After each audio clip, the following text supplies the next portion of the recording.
ನಮಸ್ಕಾರ ಸ್ನೇಹಿತರೆ, ನಮ್ಮ ಅಶ್ವಿನಿ ಯೂಟ್ಯೂಬ್ ಚಾನಲ್ಗೆ ನಿಮ್ಮೆಲ್ಲರಿಗೂ ಹೃತ್ಪೂರ್ವಕ ಸ್ವಾಗತ. ಪ್ರೇಮಯಾನ ಕಥೆಯ 43ನೇ ಅಧ್ಯಾಯ ನಿಮ್ಮೆಲ್ಲರಿಗೂ ಇಷ್ಟವಾಗಿದೆ ಅಂತ ಭಾವಿಸ್ತೇನೆ.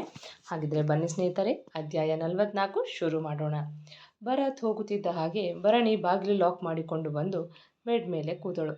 ಈಗಷ್ಟೇ ಕೆಲವು ನಿಮಿಷಗಳ ಹಿಂದೆ ಭರತ್ ತನ್ನನ್ನು ತಬ್ಬಿಕೊಂಡು ಕೊರಳಿಗೆ ಮೃದುವಾಗಿ ಮುತ್ತಿಟ್ಟಿದ್ದು ನೆನೆದು ಪುಳಕಗೊಂಡಳು. ನನ್ನ ಹೆಂಡತಿ ಬಂದಿದ್ದಾಳೆ ಎಂದದ್ದು ನೆನೆದು ಮೆಲ್ಲಗೆ ತುಟಿಗಳ ಅರಳಿದವು. ಮರುಕ್ಷಣವೇ ಅವಳ ಬುದ್ಧಿ ಜಾಗೃತವಾಗಿ, ಭರಣಿ, ಇದೇನು ಮಾಡ್ತಿದ್ಯಾ? ನನ್ನ ಬಗ್ಗೆ ಫೀಲಿಂಗ್ಸ್ ಬೆಳೆಸ್ಕೊಳ್ತಿದ್ಯಾ? ಹೀಗೆ ಆದರೆ ಇದೇ ಸ್ಲಮ್ ಮನೆ, ಸ್ಲಮ್ ಜನ, ಈ ಬಡತನದ ಜೀವನ ಅಷ್ಟೇ ನಿನಗೆ ಗತಿ ಎಂದಾಗ, ನೋ, ಇಲ್ಲ, ನಾನು ಯಾವುದೇ ಕಾರಣಕ್ಕೂ ಅವನ ಬಗ್ಗೆ ಫೀಲಿಂಗ್ಸ್ ಬೆಳೆಸ್ಕೊಳ್ಳೋದಿಲ್ಲ. ಹೇಗಾದರೂ ಮಾಡಿ 1 ವರ್ಷ ಕಳೆದು ಡೈವರ್ಸ್ ತಗೊಂಡು ಹೊರಟು ಹೋಗ್ಬಿಡೋಣ ಎಂದು ಸ್ನಾನಕ್ಕೆ ನಡೆದಳು. ಭರತ್ ಆಫೀಸಿಗೆ ಬಂದು ತಾನು ಮನೆಯಿಂದ ತಂದ ಡಬ್ಬಿಯನ್ನು ಪ್ರಶಾಂತ್ ಮತ್ತು ಚರಣ್ ಕೈಗೆ ಕೊಟ್ಟು, ಇದರಲ್ಲಿ ಚಿತ್ರಾನ್ನ ಇದೆ, ತಿಂಡಿ ತಿಂದ್ಬಿಡಿ ಎಂದು ಹೇಳಿ, ಪ್ರಶಾಂತ್, ನಾನೊಬ್ಬರಿಗೆ ರೂಮ್ ಹುಡ್ಕೋದಕ್ಕೆ ಹೇಳಿದ್ದೆ, ಒಂದು ಕಡೆ ಖಾಲಿ ಇದೆಯಂತೆ, ಅವ್ರ ಫೋನ್ ನಂಬರ್ ಕೊಡ್ತೀನಿ, ನೀವಿಬ್ರು ಹೋಗಿ ಒಂದು ಸಾರಿ ರೂಮ್ ನೋಡ್ಕೊಂಡು ಬಂದುಬಿಡಿ, ಇಷ್ಟ ಆದರೆ ಅಡ್ವಾನ್ಸ್ ಕೊಟ್ಬಿಡಿ ಎಂದಾಗ, ಸರಿ ಮಗ, ಮಧ್ಯಾಹ್ನ ಹೋಗಿ ನೋಡ್ಕೊಂಡು ಬರ್ತೀವಿ ಎಂದ ಪ್ರಶಾಂತ್. ಹೌದು, ಹೇಗಿತ್ತು ನಿನ್ನೆ ರಾತ್ರಿ ಎಂದು ತುಂಟತನದಿಂದ ಕೇಳಿದ ಚರಣ್. ಏನೋ ಹಾಗಂದ್ರೆ ಎಂದು ತುಸು ಬಿರುಸಾಗಿ ಕೇಳಲು, ಅಂದರೆ ಬಣಿ ನಿನಗೆ ಅಡ್ಜಸ್ಟ್ ಆದ್ಲಾ ಅಂತ ಕೇಳ್ತಿದ್ದೀನಿ ಎಂದಾಗ, ಇಷ್ಟು ಬೇಗ ಬದಲಾಗೋ ಕ್ಯಾಟಗರಿ ಅಲ್ಲ ಅವಳು, ಬದಲಾಗದೆ ನನಗೆ ಅಡ್ಜಸ್ಟ್ ಆಗ್ತಾಳೆ ಅಂತೀಯಾ ಎಂದರೆ, ಮಗ, ಇಬ್ಬರು ಒಂದೇ ಮನೆ, ಒಂದೇ ರೂಮು, ಒಂದೇ ಬೆಡ್ಡು, ಏನಾದರೂ ಸಮಥಿಂಗ್ ಎಂದು ಛೇಡಿಸುವಿಕೆಯ ದನಿಯಲ್ಲಿ ಕೇಳಲು, ಥೋ ನಿನ್ನ, ಬರೀ ಇಂಥವೇ ಅಲ್ವಾ ನಿನ್ನ ತಲೆಗೆ ಬರೋದು, ಮೊದಲು ಅವಳು ನನ್ನ ಗಂಡ ಅಂತ ಒಪ್ಕೊಳ್ಳಿ ಎಂದಾಗ, ಅಯ್ಯೋ ನೀನು ಹೇಳಿದೆ ಕಾಯ ವಾಚ ಮನಸ ಹೆಂಡತಿಯಾಗಿರ್ತೀನಿ ಅಂತ ಒಪ್ಕೊಂಡ್ಲು ಅಂತ, ಅದಕ್ಕೆ ಕೇಳಿದ್ನಪ್ಪ ಎಂದರೆ, ಲೇ, ಅಷ್ಟು ಮುಂದುವರಿಯೋಷ್ಟು ನಮ್ಮಿಬ್ಬರ ಮಧ್ಯೆ ಅಷ್ಟು ಸಲಿಗೆ ಇಲ್ಲ ಅಂತ ನಿನಗೂ ಗೊತ್ತಿದ್ಮೇಲೂ ಈ ಪ್ರಶ್ನೆ ಕೇಳ್ತಿದ್ಯಲ್ಲ ಎಂದಾಗ, ಅದು ನಿಜಾನೇ, ಇಷ್ಟು ಬೇಗ ಬದಲಾಗಲ್ಲ ಅವಳು ಎಂದವನಿಗೆ, ಸರಿ ನೀವಿಬ್ಬರು ತಿಂಡಿ ತಿಂದ್ಬಿಡಿ, ಟೈಮ್ ಆಗಿದೆ ಎಂದಾಗ ಚರಣ್ ಮತ್ತು ಪ್ರಶಾಂತ್ ತಿಂಡಿ ತಿನ್ನೋದ್ರ ಕಡೆ ಗಮನ ಹರಿಸಿದರು. ಭರಣಿ ಸ್ನಾನ ಮಾಡಿ ಬಂದು ಭರಣಿಗೆ ಒಬ್ಬಳಿಗೆ ಹೊತ್ತು ಸರಿಯುತ್ತಿಲ್ಲ ಎನಿಸುತ್ತಿತ್ತು. ಎಷ್ಟೋ ಹೊತ್ತಿನ ತನಕ ಮೊಬೈಲ್ ನೋಡಿದಳು, ಅದು ಕೂಡ ಬೇಸರವಾಯಿತು. ಟೆರೆಸ್ ಮೇಲಿಂದ ವಠಾರದೊಳಗಡೆ ಬಂದು ಹೋಗೋ ಜನರನ್ನು ನೋಡುತ್ತಾ ನಿಂತಳು. ಅದು ಸಾಕಾಗಿ ಒಳಗಡೆ ಬಂದು ಕೂತಳು. ಯಾಕೋ ತುಂಬ ಒಂಟಿ ಅನ್ನಿಸೋದಕ್ಕೆ ಶುರುವಾಯಿತು. ಅವಳಿಗೆ ತನ್ನ ತಂದೆಯ ನೆನಪಾಯಿತು. ಡ್ಯಾಡಿ, ನೀವೇನೋ ನನ್ನ ಒಂಟಿ ಮಾಡಿ ಹೋಗ್ಬಿಟ್ರಿ, ಆದರೆ ನಾನಿಲ್ಲಿ ಒಬ್ಬಳೇ ಹೇಗಿರಲಿ?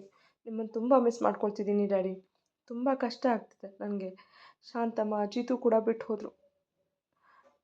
ನಾನು ನಿಮ್ಮನ್ನು ಉಳಿಸ್ಕೋಬೇಕು ಅಂತ ತುಂಬ ಪ್ರಯತ್ನ ಪಟ್ಟೆ, ಆದರೆ ನನ್ನ ಕೈಯಿಂದ ಸಾಧ್ಯ ಆಗಲೇ ಇಲ್ಲ ಡ್ಯಾಡಿ ಎಂದು ಒಂದೇ ಸಮನೆ ಬಿಕ್ಕಿ ಬಿಕ್ಕಿ ಅಳತೊಡಗಿದಳು.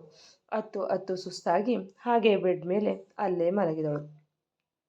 ಮಧ್ಯಾಹ್ನ ಊಟ ಮುಗಿಸಿಕೊಂಡು ಬಂದ ಭರತ್ ತನ್ನ ಕ್ಯಾಬಿನ್ ಹೊಕ್ಕು ಮತ್ತೆ ಕೆಲಸದ ಕಡೆ ಗಮನ ಹರಿಸಿದ. ಪ್ರಶಾಂತ್ ಮತ್ತು ಚರಣ್ ಹೋಗಿ ರೂಮ್ ನೋಡಿಕೊಂಡು ಬಂದರು. ಅವರಿಗೆ ರೂಮ್ ಇಷ್ಟ ಆಗಿತ್ತು. ತಮ್ಮಲ್ಲಿ ಇದ್ದ ಸೇವಿಂಗ್ಸ್ ದುಡ್ಡನ್ನು ಅಡ್ವಾನ್ಸ್ ಕೊಟ್ಟು ಬಂದರು.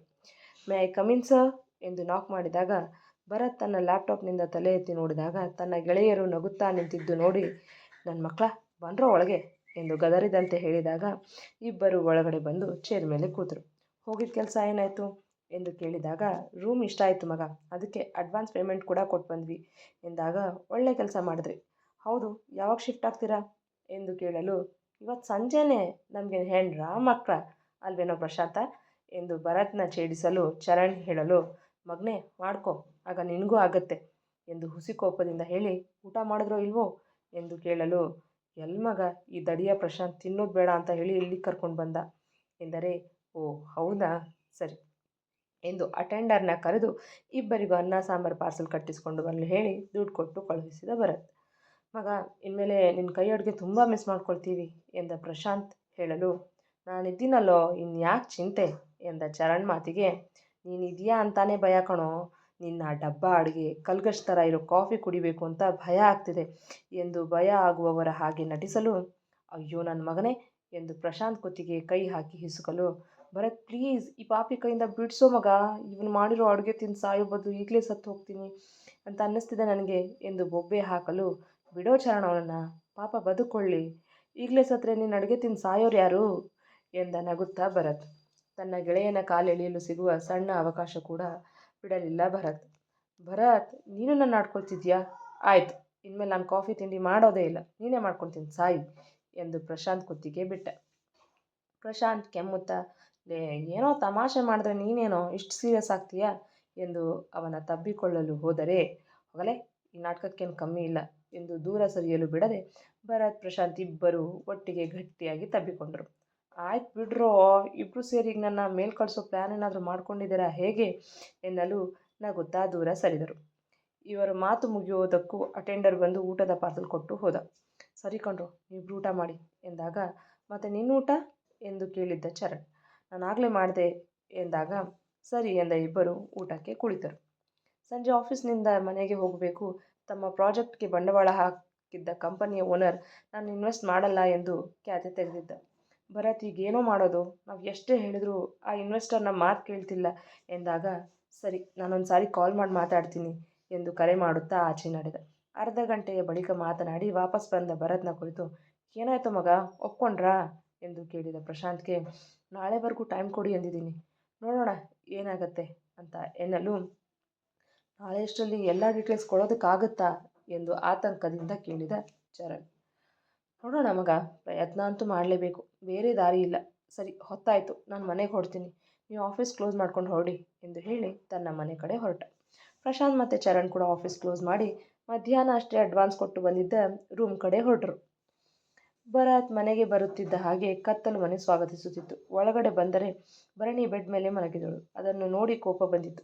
ಲೈಟ್ ಹಾಕಿ ತನ್ನ ಲ್ಯಾಪ್ಟಾಪ್ ಬ್ಯಾಗ್ ಇಟ್ಟು ಅಡುಗೆ ಮನೆಗೆ ನಡೆದರೆ ಬೆಳಗ್ಗೆ ತಿಂದ ತಟ್ಟೆ ಸಹ ತೊಳೆಯದೆ ಹಾಗೆ ಇಟ್ಟಿದ್ದಳು. ಅಡುಗೆಯ ಪಾತ್ರೆ ಮುಚ್ಚಳ ತೆಗೆದರೆ ಬೆಳಗ್ಗೆ ತಾನು ಮಧ್ಯಾಹ್ನ ಅವಳಿಗೆ ಊಟ ಮಾಡಲಿ ಎಂದು ಮಾಡಿಟ್ಟಿದ್ದ ಅಡುಗೆ ಹಾಗೇ ಇತ್ತು.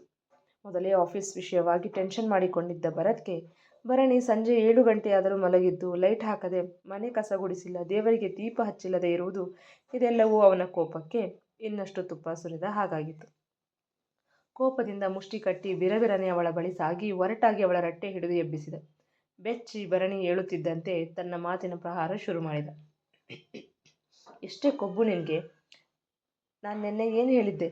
ಸಂಜೆ ಇಷ್ಟೊತ್ತಿಗೆ ಲೈಟ್ ಹಾಕಿ ಕಸ ಗುಡಿಸಿ ಮುಖ ತೊಳೆದು ದೇವ್ರಿಗೆ ದೀಪ ಹಚ್ಚು ಅಂತ ಹೇಳಿದ್ದೆ ತಾನೇ ಎಂದು ಹೇಳಿ ಅವಳನ್ನೇ ತೀಕ್ಷ್ಣವಾಗಿ ನೋಡಲು, ಅದು ನನಗೆ ಮರ್ತೋಯ್ತು ಎನ್ನುವಷ್ಟರಲ್ಲಿ ಭರತ್ನ ಕೈ ಬೆರಳು ಅಚ್ಚು ಭರಣಿ ಕೆನ್ನೆ ಮೇಲೆ ಮೂಡಿತು.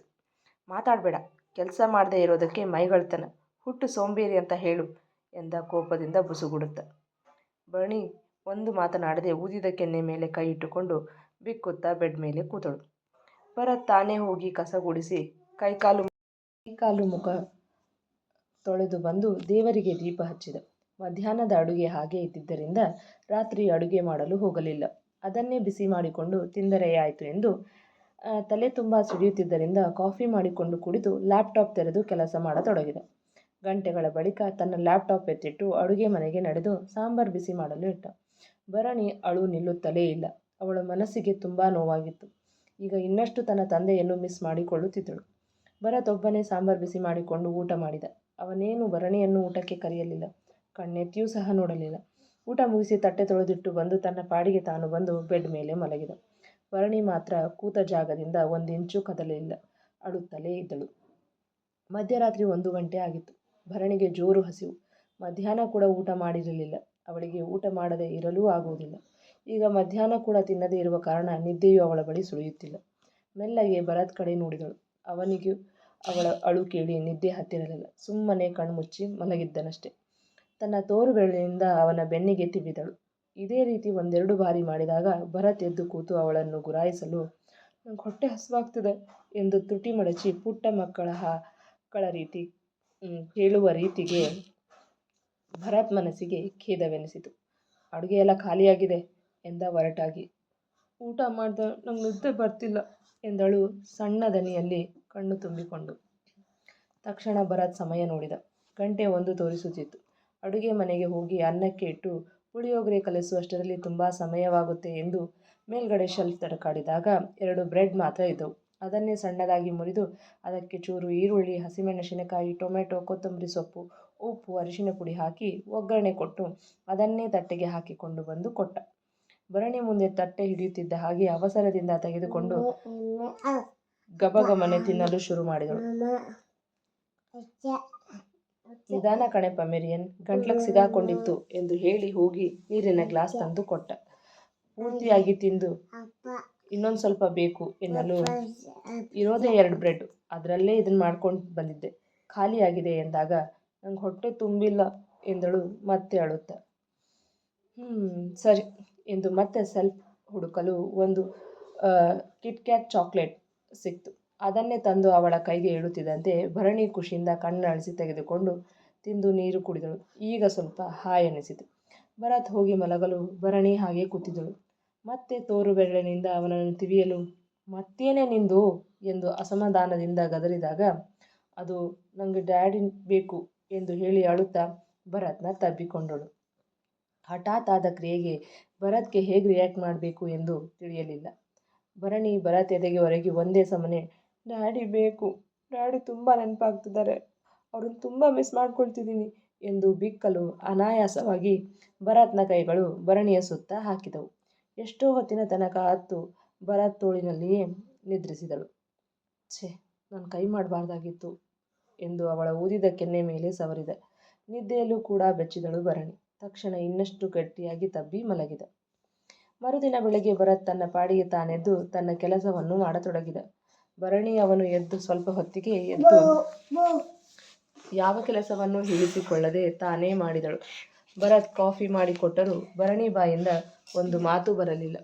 ಅವನಿಗೆ ಆಶ್ಚರ್ಯದ ಜೊತೆಗೆ ಸಂತೋಷವೂ ಆಗಿತ್ತು. ಇಂದು ಯಾವ ಕೆಲಸವನ್ನೂ ಕೂಡ ಹೇಳಿಸಿಕೊಳ್ಳದೆ ಮಾಡಿದಳೆಂದು.